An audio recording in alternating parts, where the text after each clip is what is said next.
반갑습니다. 오늘은 4월 17일 금요일입니다. 오늘의 본문 말씀은 에스겔 35장 1절부터 15절까지의 말씀입니다. 계속적으로 이제 하나님께서는 이스라엘 백성들의 회복을 이야기하시게 될 텐데요. 오늘 본문 말씀은 에돔과 이스라엘 관계 사이에서의 일을 이야기하고 있습니다. 에돔은 우리가 에서의 후손으로 알고 있습니다. 에서의 후손이 에돔이고 이스라엘의 야곱의 후손이 이스라엘 족속이잖아요. 근데 이들의 처음으로 돌아가 보면 사이가 좋지 않은 것을 볼 수 있습니다. 야곱이 에서에게 사기를 쳐서 속임수 쳐서 결국 장자권을 뺏는 그런 일을 통해서 결국 수십 년 동안 원수지간을 지내다가 화해를 했지만 아마도 이 둘의 후손 사이에서는 사이가 좋지 않았던 걸로 보여져요.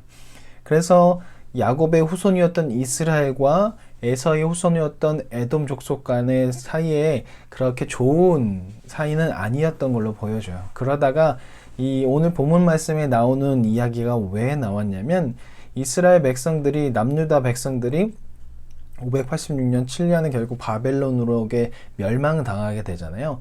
그때 이 에돔 족속이 어떻게 했냐면 도망치는 그 남유다 사람들의 길을 막고 바벨론에게 이스라엘 백성들을 넘겨주는 일들이 벌어졌고요. 또 바벨론 점령군이 제비를 뽑아서 포로들을 나누어 가질 때 그것에 대해서 즐거워하며 기뻐하는 행동을 이 에돔 족속이 했습니다. 그리고 도주로도 막는 행동도 하고, 그러다 보니까 이 에돔 족속이 이스라엘 백성에 있어서 아주 원수와 같은 그런 행동을 했어요. 그런데 하나님의 입장에서 볼 때 이런 행동은 악한 행동이었던 것이죠. 하나님의 백성을 건드렸다는 것은 하나님을 건드리는 것과 마찬가지고, 또 하나님은 공의의 하나님이시기 때문에 악행을 저지른 사람은 심판하셔야 했습니다. 그래서 오늘 에돔 족속에 대해서 심판에 대한 이야기가 나옵니다. 계속적으로 반복적으로 하나님께서 말씀하시는 거예요. 악인의 심판에 대해서. 그 가운데 오늘은 에돔 족속에 대해서 이야기하는데 황무지와 공포의 대상이 될 것이다 라고 이야기하면서 너희가 남유다가 멸망할 때 웃으며 기뻐하였지 너희가 그렇게 될 것이다 라고 그렇게 이야기하면서 그것을 통해서 너희는 내가 여호와인 줄 알게 될 것이다 라고 그렇게 말씀을 하십니다. 그리고 그들은 다시 일어나지 못하게 될 것이다 라고 하나님께서는 말씀하시게 됩니다. 또한 악인의 심판은 의인에게 있어서는 구원의 소식, 회복의 소식이 될 수 있습니다. 왜냐하면 자신들을 괴롭혔던 그 악인들이 무너진다는 것은 회복과 더 이상 자신들을 괴롭히지 않게 되기 때문에 의인의 회복을 말하게 되기 때문입니다. 에돔의 멸망은 유대에게 있어서는 회복이 될 것입니다. 또한 하나 더 있는 것은 무엇이냐면 이제 유다 사람들, 남유다 사람들은 다 포로로 붙잡혀 갔습니다. 그런 가운데 어떤 일이 벌어졌냐면 이들에게 하나 놓지 않고 있는 끈은 무엇이냐면 바로 남유다 가나안 땅으로 돌아가는 것이었습니다.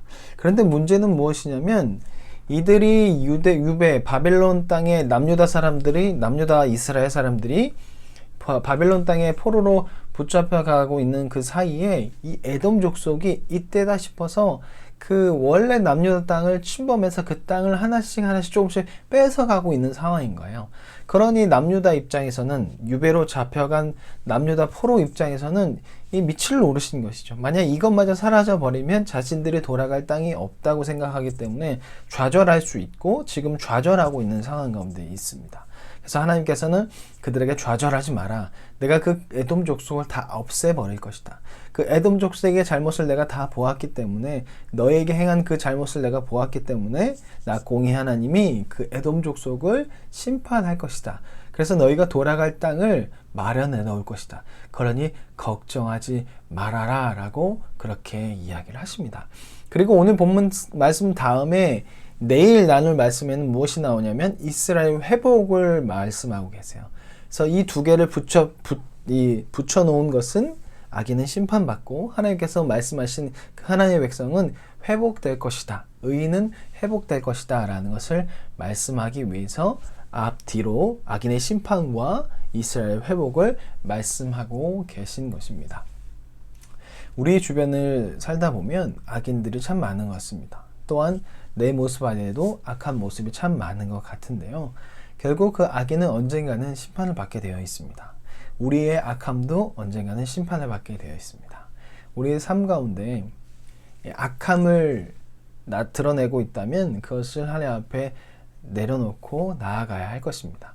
그리고 여기서 한 가지 더, 왜 세일산, 오늘 본문 말씀에 이 에돔이라는 그런 족속이 나오지 않는데 제가 계속 에돔이라고 말하고 있는 이유는 이 1절에 35장 1절에 나온 이 세일산 때문입니다. 세일산은 바로 이 에돔 후손을 가르치는 말인데요. 그것의 이유는 무엇이냐면 야곱과 에서가 야복강에서 만나고 난 후에 에서가 야곱 보고 자 이제 우리 같이 가자, 이제 더 이상 헤어지지 말자라고 했을 때 야곱이 형님 저에게는 자식도 많고 가축도 많으니 이 같이 가기엔 너무 속도가 떨어지니 형님 먼저 가십시오 라고 그렇게 얘기했을 때 에서는 세일로 갔고 야곱은 숫곳으로 갔더라 라고 나와 있습니다. 그 이후에 에서와 야곱 만나지 않았고 이제 세일을 근거지로 해서 에서의 후손들이 거기서 살게 되고 세일은 에돔 족속의 땅이 되어버려요.